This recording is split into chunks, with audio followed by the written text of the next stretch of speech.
একদিনে 3টি জনসভা কর্মসূচি অভিষেক বন্দ্যোপাধ্যায়ের। প্রথম নির্বাচনী প্রচার ছিল এদিন পুরুলিয়ায়। এরপর সেখান থেকে তিনি বাঁকুড়ার রানীবাঁধে পৌঁছন। সেখান থেকে তৃণমূলের সেকেন্ড ইন কমান্ড রওনা দেন পশ্চিম মেদিনীপুরের ঘাটালে। এই 3 জেলার তৃণমূল কর্মী সমর্থকদের মধ্যে ছিল ব্যাপক এক উন্মাদনা। জনসভা ঘিরে ছিল আঁটো নিরাপত্তা। সোমবার বলরামপুর বিধানসভার তৃণমূল প্রার্থী শান্তিরাম মাহাতোর সমর্থনে পুরুলিয়ার বলরামপুর কলেজ মাঠে জনসভা করেন অভিষেক বন্দ্যোপাধ্যায়। দুপুর প্রায় 1:30 তার হেলিকপ্টার সভাস্থলের হেলিপ্যাডে অবতরণ করে। সভা থেকে বক্তব্য রাখতে গিয়ে অভিষেক বন্দ্যোপাধ্যায় বিঁধলেন বিজেপিকে। তার অভিযোগ, বিজেপি প্রার্থী জলধর মাহাতো পুরুলিয়ার সাংসদ জ্যোতির্ময় সিং মাহাতোকে গাড়ি উপহার দিয়ে প্রার্থীপদ পেয়েছেন। বিজেপির যে প্রার্থী হয়েছেন, আগে ছিলেন মানেশ্বর মাহাতো, এখন প্রার্থীর নাম কি? জলধর মাহাতো। আমি শুনেছি তিনি নাকি এখানকার যিনি সাংসদ জ্যোতির্ময় মাহাতোর আপ্তসহায়ক। জ্যোতির্ময় মাহাতোকে আমি শুনেছি, ঠিক ভুল জানি না, নতুন গাড়ি গিফট করে বিজেপির প্রার্থীপদ ঘুষ দিয়ে নিয়েছেন। এখানে দেখুন, আমার কাছে খবর থাকে। তিনি বলেন, বিজেপি ক্ষমতা এলে অভিন্ন দেওয়ানি বিধি চালু করবে এবং সাধারণ মানুষের ব্যক্তিগত জীবনযাত্রায় হস্তক্ষেপ করবে। এতে তপশিলি জাতির মানুষ বিশেষভাবে ক্ষতিগ্রস্ত হবেন বলেও দাবি করেন অভিষেক। এরা বলছে বিজেপি ক্ষমতা এলে তারা অভিন্ন দেওয়ানি বিধি নিয়ে আসবে। অভিন্ন দেওয়ানি বিধি কি?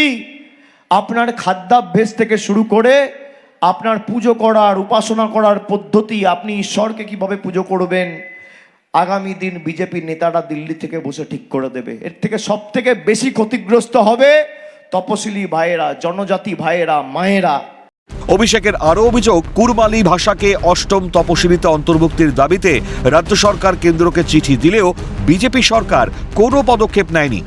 আজ থেকে 2 মাস আগে 19শে ফেব্রুয়ারি সরাসরি রাজ্য সরকারের তরফ থেকে কেন্দ্র সরকারকে চিঠি লিখে বলেছিল কুরমালি ভাষাকে 8ম তপশিলি অন্তর্ভুক্ত করতে। আজকে 2 মাস হয়ে গেল, নরেন্দ্র মোদীর সরকার, অমিত শাহ সরকার আর জ্যোতির্ময় সিং মাহাতোদের সরকার কিচ্ছু করেনি।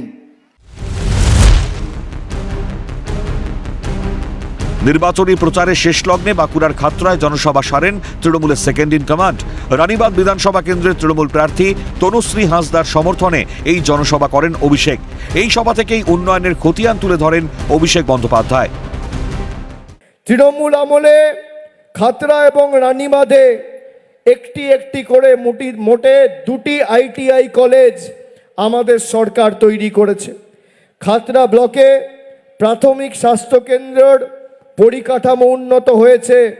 এই মুহূর্তে এই স্বাস্থ্যকেন্দ্রের প্রসূতিদের জন্য সিজারের ব্যবস্থার পাশাপাশি নতুন করে শিশু বিভাগের কাজও শুরু হয়েছে। চোখ অপারেশনের ব্যবস্থা করা হয়েছে। আগে এই সমস্ত চিকিৎসা ব্যবস্থার জন্য প্রায় 60 কিলোমিটার দূরে বাঁকুড়া মেডিকেল কলেজে যেতে হতো।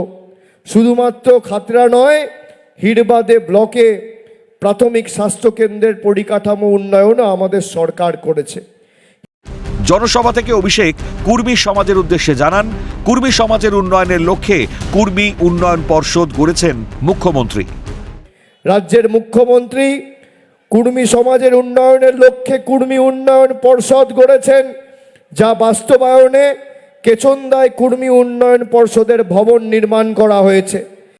ভোটে জয়ী হলে আগামী 5 বছর রানীবাঁধের বিস্তীর্ণ এলাকা জুড়ে উন্নয়ন হবে বলে প্রতিশ্রুতি দেন অভিষেক বন্দ্যোপাধ্যায়। আগামী 5 বছর এই রানীবাঁধের বিস্তীর্ণ এলাকা জুড়ে জল, কল, নিকাশি, রাস্তা, আলো, যেখানে যা প্রয়োজন থাকবে, তনুশ্রী হাঁসদাকে আপনারা জোড়া ফুলে জেতাবেন।